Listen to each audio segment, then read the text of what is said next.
Well, here we go. I'm about to start. I don't know how well this is going to be. I do not have a tripod. I've actually got my phone strapped to a GPS system. So just bear with me. IMRROcom Big Build Contest version 2. I'm about to get started. The only thing I'm really going to do is cut the base so I can right on the bottom of it, the Big Build Contest. Let's get started.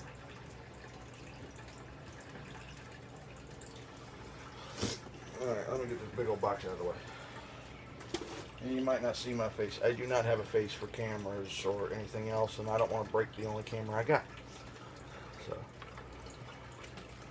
for the base and tarred roofs, I have 30,000 thick styrene sheet from Evergreen Steel Models.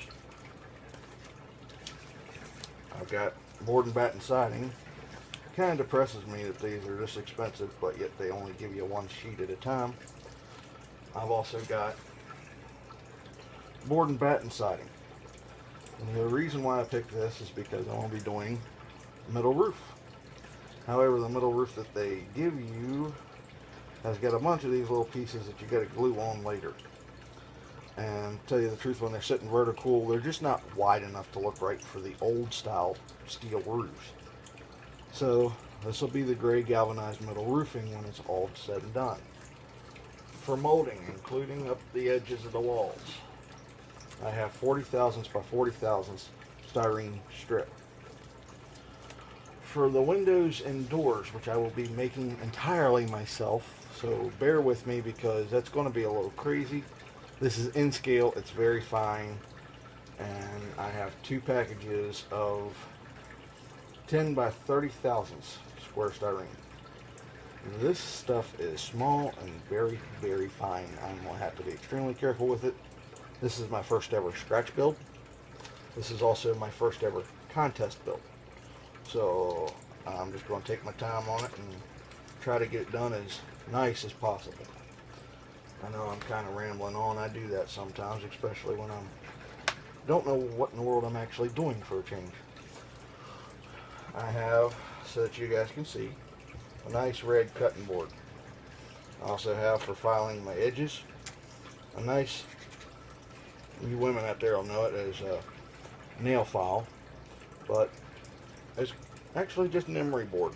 It's a little piece of cardboard made stiff and sandpaper glued to each side.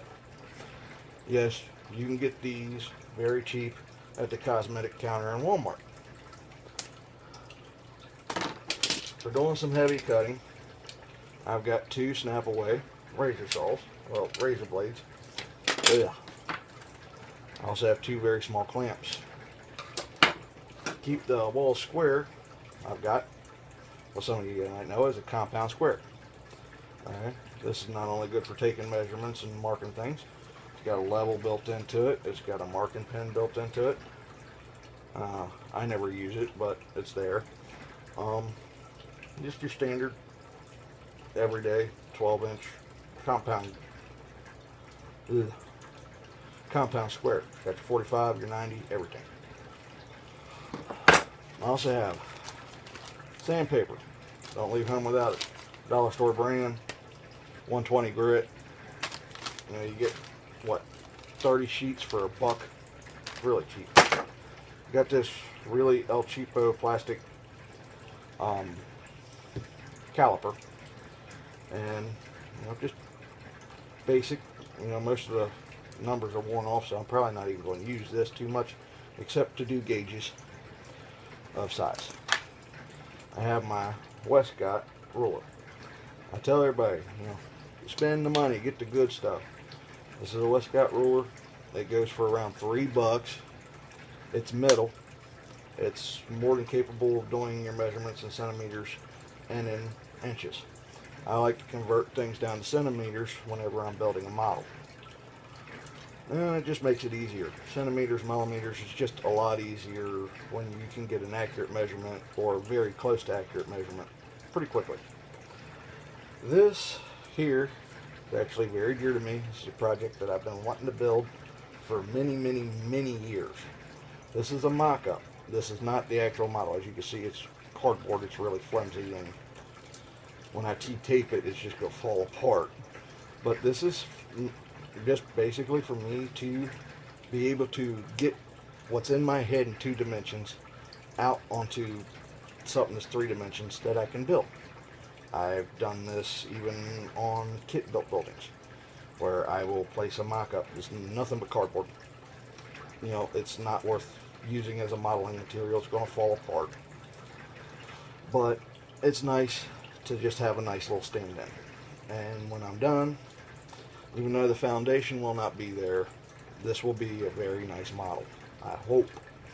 Like I said, this is my first time scratch building anything, so the detail is in my head, but as to whether or not my old, beat up, raggedy hands can do it, who knows. Well, heck, that's the first 5 minutes already there, and I didn't even think of that. This is just standard toothpicks.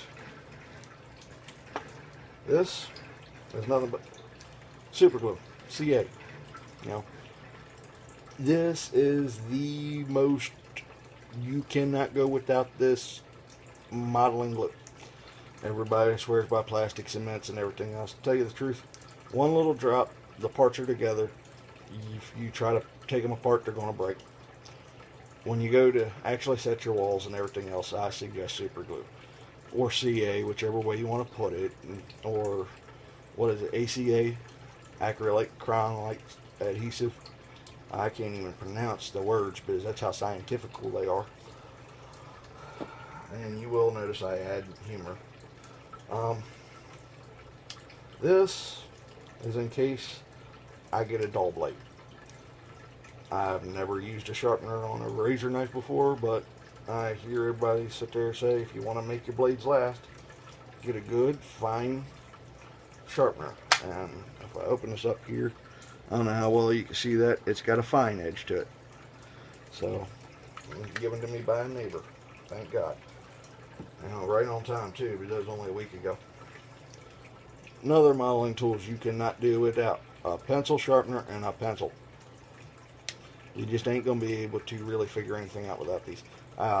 With this one little tool, I've done track plans, I've done bench work ideas, I've done a whole crap ton of stuff that I would have probably never got down on paper where I could actually use it without this.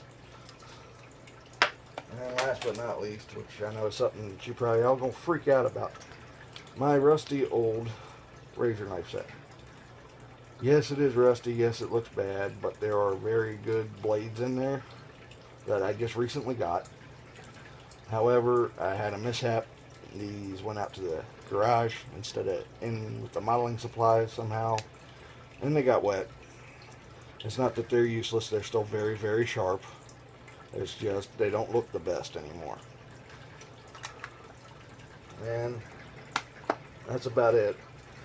The only thing else you might see on this table is, yeah, I got my phone case and a good work lamp. But what I really want to show you, and I'm running out of time, is just simply how to cut the base.